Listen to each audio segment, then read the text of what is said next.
Hey, welcome to Quick Take. I'm Susie Tomanchek, along with my co-host, James Capps. How are you today, James? Hey, I am great, Susie. How are you?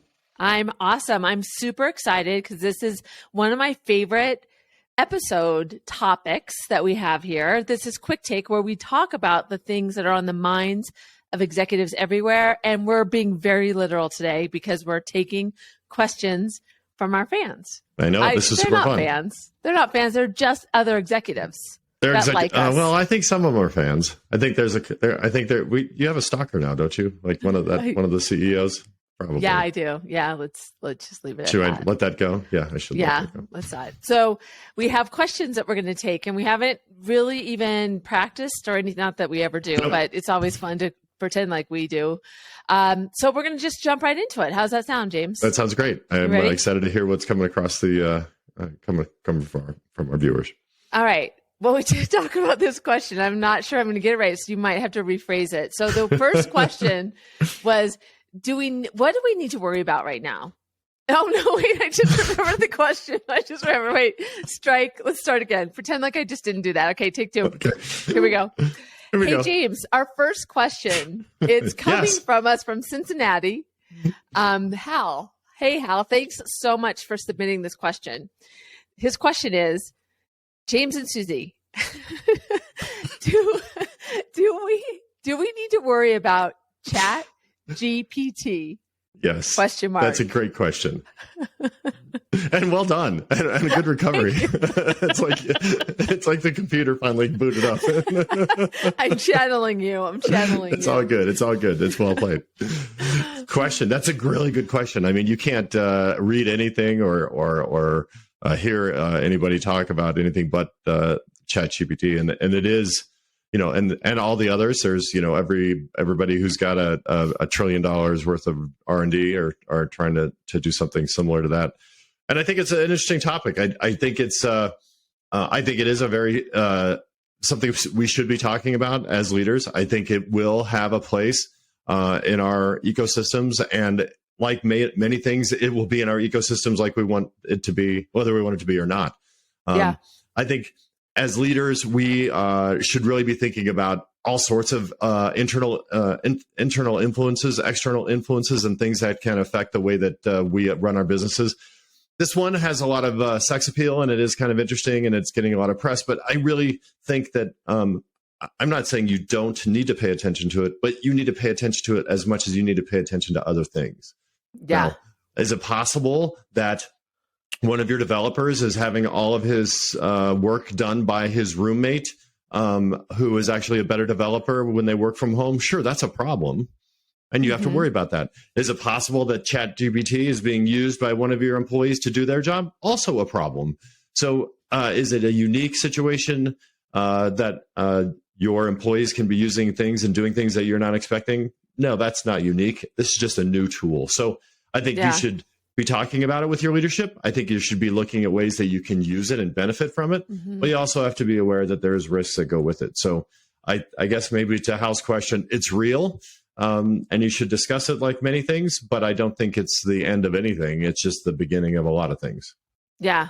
And just so that people that haven't even experienced it, I was talking about it today at a lunch event, and somebody was like, oh, I'll have to go find out where to interact with that. I'm like, where have you been? And I'm not judging people, but how do they find it?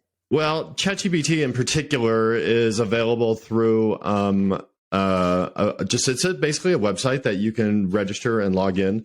But I think also that Google is has there something similar.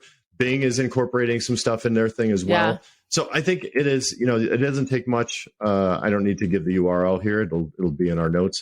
But ultimately it's something that you can research and find, and it is accessible to everybody. It's free.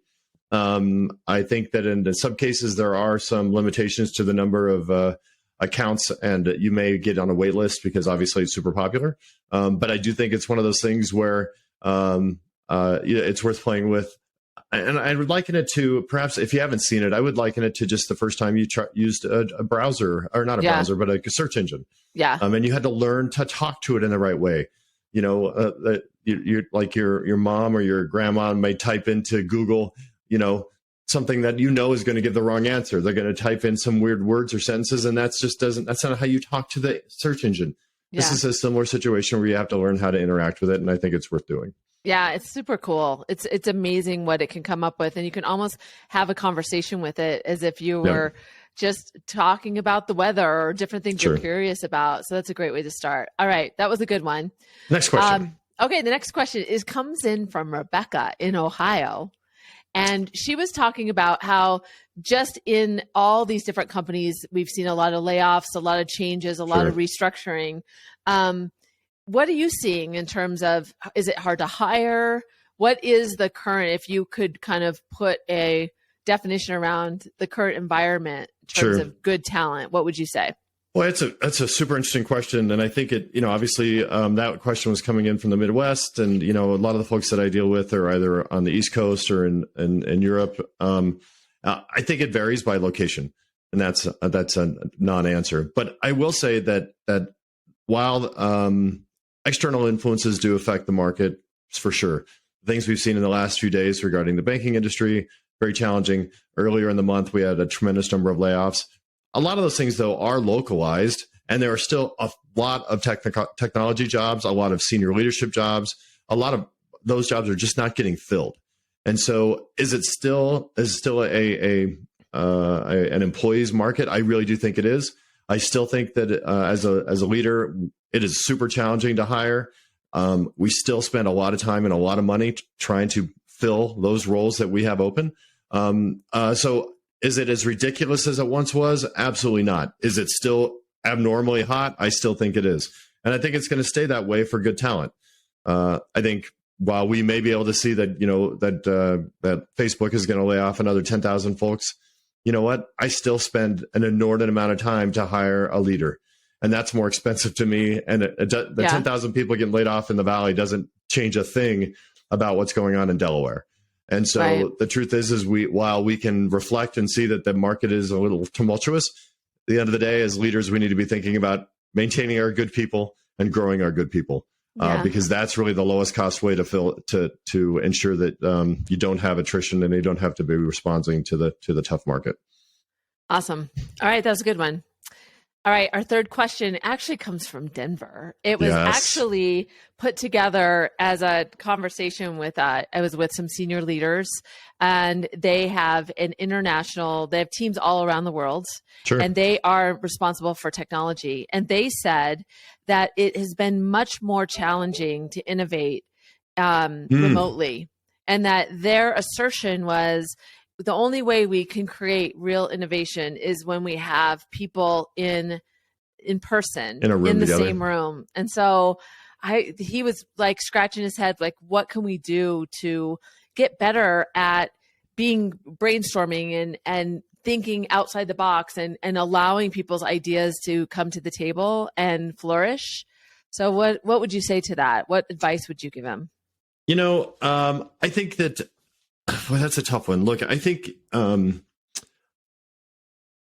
think my opinion on this is still the same as it always has been regarding the return to work and the change in our location strategies.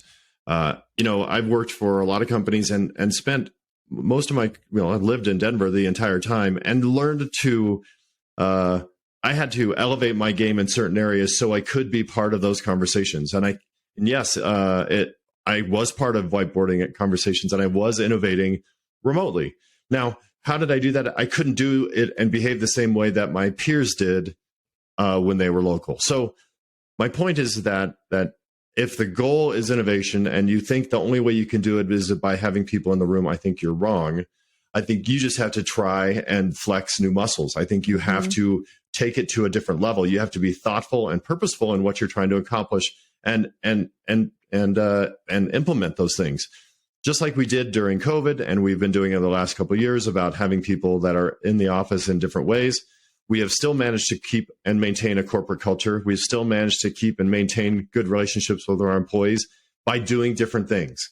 And so I would argue that team, those executives, while certainly may have seen a change in their innovation cadence, I would argue that they need to then take action and say it is not simply just a matter of giving it everyone back in the office.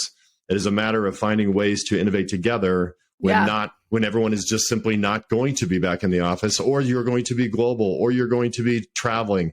All of those things are going to create a situation where you can't get everybody in the room. Yeah, for sure. And what just to punctuate what you were saying too is it's not easy. You have to be creative, and you have to, I think that now thinking about his comments, it's kind of like, you know what? Don't take the easy road and just say it doesn't work. Right. You need to really be thoughtful about how do you get it's kind of like looking at people's strengths too. How do you get people who are more introverted to speak their mind? Well, give them some clues or questions beforehand for them to marinate on before the meeting. There might be different things that you do that can really bring out people, and that's how you have to do it with creativity to get the best out of each person at the table, no matter where they are. I think that's exactly right. And you've got, as a leader, to find those ways, those additional buttons to push, and not rely on your old systems. I would push back on that commentary about being challenged to innovate. By saying, if somebody came to you, Susie, and said, "Hey, I can't get my team to innovate because we're always traveling," right? Would you say that's a legitimate excuse? I'm like, no, figure it out, you idiot. Travel, it's part of the job. Well, we just can't seem to get everybody in the room because we're so busy. Yes. Well, you'll find a way. But by saying that remote work and having people work from home is the reason, well, we've been we've been struggling as executives. We know that offices are half the time empty because good leaders are traveling. They're going to see clients. They're going to see other locations. That's the same outcome. Yeah, right. Totally. And so we were still doing it then. We can do it now. Totally. All right. That was really good. All right. Our last thing, we only have a couple minutes. So let's think of this as like a round robin. Let's just rapid fire? Yes, you and I, one thing. Okay, go. If you had to give one piece of leadership advice, maybe not your best one, just one piece that you found effective through your years of being a leader, what would be that piece of advice? And I'll do it too. So you go first. I'll go first. I think the advice that I give the most is that you need to be yourself. You need to be authentic. And you need to be transparent in the way that you behave. Now, that doesn't mean you should show up, wearing, shirts with mustard on them and wearing your slippers. You do have to you have to be professional. But so often in meetings and presentations, when you're meeting with executives, you are going to be much more effective if you are behaving and being genuine and who you are than trying to be somebody else. If you are trying to be more technical than you actually are, or you're trying to talk about something you don't really appreciate, those are the times when is it going to be the meeting will be less enjoyable. It'll be less productive, and you won't be seen as a quality leader because you were working on a pretense and a fraud. And I think ultimately, anytime you go into a meeting, if you can be true to who you are, you're going to be 100 times more successful. Yeah, I love that. All right. My piece of advice. What's yours? My piece of advice, actually, I do some leadership training, and I recently was out of town and did a 2-hour session with 50 leaders. So then we get in a circle and they have their biggest takeaways. So this is evidence driven. So the one piece of data that I talked about was the takeaways that people thought were best. And it's around this. You always want to be having your people think towards solution and thinking ahead. So the key is, and this is just a little tip, is ask what questions, not why questions. When you ask why questions, people think about what happened. And it's mostly about, getting defensive. But if you ask what questions, you reframe that and make them think more toward the future and be solution oriented. Simon Sinek did a great post on this, and he said, one way to try this, it wasn't about leadership, but he talked about it as how you don't get great information from why questions. And he said, ask friends why are you friends? And not, your spouse or somebody really close to you, but just somebody, and they'll be like, if you ask, why are we friends? I'll go, oh, we like to hang out. We do these things. But if you ask them, what is it about me that you like? And why are we friends? What is it? What is that reason? They'll go, I like your personality. You make me laugh. You make me, yeah. Oh, interesting. So it's much more meaningful. So I love that Simon Sinek example because I think that really illustrates how that changes the answer. So that's a really great my point. Key. Yeah, and I think just to build on that, I think the why is we are wired to be defensive to that question. Yeah.